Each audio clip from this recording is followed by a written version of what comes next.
Assalamualaikum, kembali lagi dengan pelajaran bahasa Inggris. Siap-siap ya. Oke, kita hari ini belajar tentang descriptive text ya anak-anak. Semoga semuanya dalam keadaan baik-baik saja ya. Jangan lupa pakai masker, jaga jarak, jaga kesehatan, ikuti protokol kesehatan. Oke, simak baik-baik materinya. Oke, descriptive text itu adalah salah satu jenis teks dalam bahasa Inggris yang menggambarkan dengan jelas sifat-sifat yang melekat pada sesuatu, baik itu manusia, hewan, tumbuhan, maupun benda mati. Jadi isinya itu gambaran, deskripsi tentang benda yang ingin kita deskripsikan. Misalnya kita mau mendeskripsikan tentang kamar. Nah, di situ nanti isinya semua tentang kamar, warna kamar, ada mejanya, ada kursinya, dinding warna apa, ada gordengnya warna apa, terus di situ kasurnya warna apa. Pokoknya semua ciri-ciri tentang kamar kamu itu ada dalam teks descriptive text itu anak-anak. Jadi descriptive text itu gimana caranya orang kalau baca teks kita, orang bisa membayangkan ciri-ciri atau penjelasan dari teks kita gitu. Jadi nanti orang bisa membayangkan, oh gitu. Kenapa? Karena isi deskriptif teks itu ya mendeskripsikan deskripsi gitu. Kalau tentang tas misalnya, tas kesayanganku. Aku punya tas berwarna merah. Di dalamnya terdapat 2 saku untuk HP dan saku untuk lain-lain. Tasnya itu lebarnya 24 kali berapa gitu. Jadi detail tentang tas itu, ciri-cirinya itu kamu sebutkan. Jadi nanti endingnya adalah orang yang membaca teks deskripsi punya kamu itu akan bisa membayangkan tas punya kamu itu gitu. Jadi ciri-ciri ya. Jadi sifat-sifat yang ada pada sesuatu yang mau kita deskripsikan itu adalah descriptive text. Jadi descriptive text itu menggambarkan sesuatu dengan detail ya. Jadi yang melekat pada benda tersebut kita gambarkan. Gitu tuh anak-anak ya. Bisa dipahami. Oke, tujuan dari teks ini adalah memberikan informasi dengan jelas mengenai objek yang digambarkan kepada pembaca untuk menjelaskan kepada pembaca mengenai seseorang, tempat dan benda secara detail. Jadi anak-anak berikan secara detail ciri-cirinya ya. Warnanya apa, lebarnya berapa, di dalamnya ada apa, pokoknya semua tentang itu. Berikutnya, generic structure of descriptive text. Jadi struktur yang ada pada descriptive text itu, teks deskripsi itu ada 2 ya, identification dengan description. Nah, identification di sini adalah pengenalannya ya. Nah, yang pertama, bagian ini terletak pada paragraf pertama. Tujuannya adalah untuk mengidentifikasi suatu objek yang ingin dideskripsikan. Identification ini berfungsi untuk memperkenalkan kepada pembaca tentang objek yang akan dijelaskan sebelum kita memberitahu tentang lebih rinci mengenai objek tersebut pada paragraf selanjutnya. Jadi, anggap saja identification ini pengenalan ya. Jadi, biasanya sini nih ada seperti gini nih kalimatnya. Ayahku memberikan aku seekor kucing. Nah, itu adalah pengenalannya. Nanti di baris kedua ada description. Description itu bagian ini terletak pada paragraf kedua dan seterusnya, berisi tentang sifat-sifat yang melekat pada sesuatu yang sudah kamu kenalkan pada pembaca pada paragraf pertama. Tadi kan sudah Ibu beri contoh ya tentang ayahku memberikan aku seekor kucing. Nah, itu identificationnya pada paragraf pertama, pengenalannya. Nah, nanti di paragraf kedua Ibu memberikan description, gambaran ya. Kucing itu kuberi nama Rosi misalnya. Warna rambutnya berwarna merah. Misal ada kucing merah ya, ini kan misal ya. Matanya bulat. Kucing ini memiliki bulu yang sangat tebal. Nah, beratnya sekitar berapa kilo ya, anak-anak sebutkan ya. Kucing ini suka makannya apa kesukaannya gitu. Aku sangat sayang sama kucing ini, kamu sebutin. Pokoknya ciri-ciri sifat-sifat yang nempel pada kucing ini apa, dari warna segala-gala kamu sebutin tentang kucing. Ya, jadi semua yang ada pada kucing itu kamu sebutkan karena ini deskripsi menggambarkan, isinya gambaran tentang kucing itu ya. Kucing ini tidur, kucing ini memiliki berat ya, sudah kamu sebutin warnanya, kamu sebutin matanya bagaimana, gitu kan. Nah, kucing ini suka menangis atau misalnya gimana gitu. Pokoknya isinya tentang gambaran kucing ya. Gitu. Bisa dipahami anak-anak. Jadi descriptive text itu ini. Ya, di sini ada contoh Jember Regency, Kabupaten Jember Regency itu kabupaten. Jember is a regency in East Java. It is located in between Bondowoso and Banyuwangi. Banyuwangi is regency that is located at the easternmost end of Java Island. Before Bali Strait, so that we can know that Jember is near enough from Bali Island. Nah, itu paragraf pertama itu namanya identification ya. Jadi di situ apa namanya, pengenalannya dulu di situ tuh ya, sebelum masuk ke deskripsi. Nah, di baris kedua, Jember is a beautiful place. In Jember there are a lot of interesting places to visit, such as Papuma Beach, Watu Ulo Beach, Watu Ondo Beach, Watu Ondo, Pencer Beach, Rembangan, and so on. Jember also has a famous carnival named Jember Fashion Carnival. Sorry, tadi karnaval ya, salah ketik. It is an international annual fashion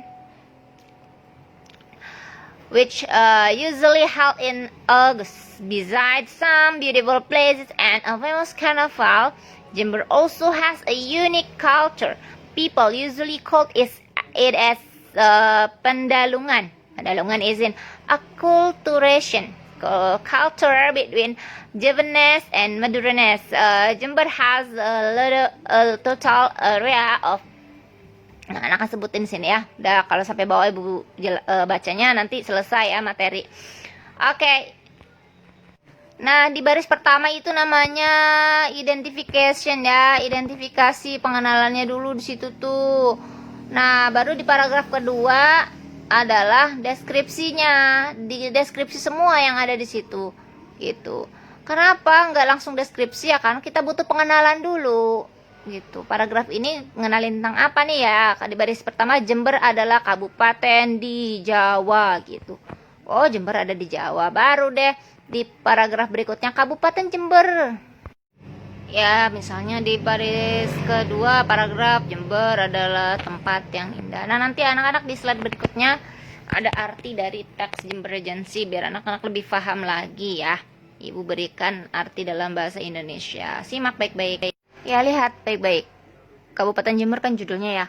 Kabupaten Jember adalah sebuah kabupaten di Jawa Timur. Kabupaten ini terletak di antara Bondowoso dan Banyuwangi. Banyuwangi adalah kabupaten yang terletak di ujung paling timur Pulau Jawa sebelum Selat Bali. Sehingga kita dapat mengetahui bahwa Jember cukup dekat dari Pulau Bali. Nah, itu adalah identification, pengenalan, identifikasi, mengenalkan pengenalan dulu ya sebelum masuk ke deskripsi. Nah, paragraf kedua, Kabupaten Jember adalah tempat yang indah. Di Jember ada banyak tempat menarik untuk dikunjungi seperti Pantai Papuma, bla bla bla bla, kamu sebut itu sampai bawah. Di Jember Utara ada banyak orang Madura dan mereka biasa berbicara dengan bahasa Madura. Kamu sebutin tuh sampai bawah. Itu namanya deskripsi anak-anak ya, penggambaran tentang Jember. Orang setelah baca teks yang judulnya Kabupaten Jember ini akan bisa mendapatkan gambaran tentang Jember karena mereka membaca deskripsi dari Kabupaten Jember ini gitu. Jadi dalam teks deskripsi ini ada dua struktur, identifikasi, identification, dan juga description gitu ya. Bisa dipahami anak-anak ya. Pokoknya descriptive text ini isinya gambaran tentang sesuatu yang melekat pada benda tersebut, objek tersebut, baik itu manusia, hewan, atau apapun itulah bendanya ya. Pokoknya kamu sebutin apa yang ada pada benda itu, mau ciri-cirinya, warnanya. Semoga bisa dipahami anak-anak ya. Belum paham nanti diulang-ulang lagi dengerin video ini baik-baik biar paham ya. Nah, ini ciri-ciri descriptive text. Tadi di artikel tentang Jember ya, Kabupaten Jember itu ada 3 ciri-ciri dari descriptive text ya. Ciri-ciri descriptive text ada 3. Tenses yang digunakan adalah simple present tense. Anak-anak kalau teliti tadi atau bisa nanti setelah dengerin penjelasan tentang ciri-ciri ini, anak-anak bisa bisa kembali ke slide sebelum ini ya. Jember is a regency in East Java. Jadi di sini menggunakan simple present tense. Ciri-cirinya ada kata is-nya di situ ya. Jember is a regency in East Java. Jember has a total area. Itu adalah simple present tense ya, ciri-cirinya. Berikutnya menggunakan kata sifat atau adjective dalam bahasa Inggrisnya. Near, beautiful, interesting, and unique. Di mana kita bisa menemukan kata-kata sifat ini? Ada di paragraf kedua ya, karena sudah mulai menggambarkan tentang sifat-sifat yang melekat, yang nempel pada objek yang akan kita deskripsikan. Berikutnya menggunakan kata kerja penghubung, relating verb. Ya, kalau dalam bahasa Inggris terdapat relating verb berupa is and has. Banyak sekali kata is and has di artikel tentang Kabupaten Jember. Oke, itu aja ciri-ciri tentang descriptive text. Jangan lupa ya, pahami semuanya dengan baik. Belum paham, ulang-ulangi lagi. Oke, bye-bye. My puppy. Ya, anjingku. My father put me a present I've wanted for years. It is a dog, a puppy to be exact. I called him Rose. Anjingku ya. Ayahku telah memberikan aku hadiah ya. Seekor anjing. Ya.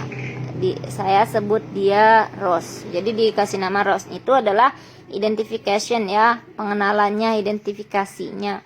Nah, nanti baru di paragraf kedua ada Rose is a small puppy. His size is as big as the palm of my hand. Rose is so fragile. Sometimes I afraid I will hurt him if I want to take him up. Dad said he found Rose near our house, crying, looking for his mom, but Dad cannot see her, so Dad decided to bring him home and give him some comfort. Rose is a good eater. He always finished everything we gave him. Now, it's been a year since Rose came to our family. His small body has grown up into a size of a football. Rose is a good dog. Rose is a good dog, and we love him so much. Nah, itu adalah deskripsi dari si anjing itu ya, si dog itu yang namanya Rose. Jadi Rose itu katanya anjing kecil, ukurannya sebesar telapak tanganku gitu ya. Nah, katanya si Rose ini suka makan apa aja yang kita berikan habis. Badannya kecil ya, kemudian tumbuh menjadi segede ukuran bola sepak gitu ya. Rose ini anjing yang baik ya, kita sangat mencintainya, sangat suka.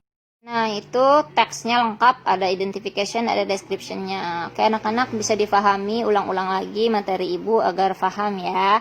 Pertama kali belum paham, nanti 2-3 kali, 5 kali ngulang-ulangin, insya Allah paham. Oke, ini saja penjelasannya. Di slide berikutnya ada tugas. Oke, anak-anak. Tugasnya sangat mudah. Anak-anak buat descriptive text di buku tulisnya, lalu fotokan, kirim ke nomor WhatsApp ibu yang ada di slide ini ya. Oke, bye-bye. Sampai di sini dulu. Maybe until here our meeting today. See you, bye-bye. Assalamualaikum warahmatullahi wabarakatuh.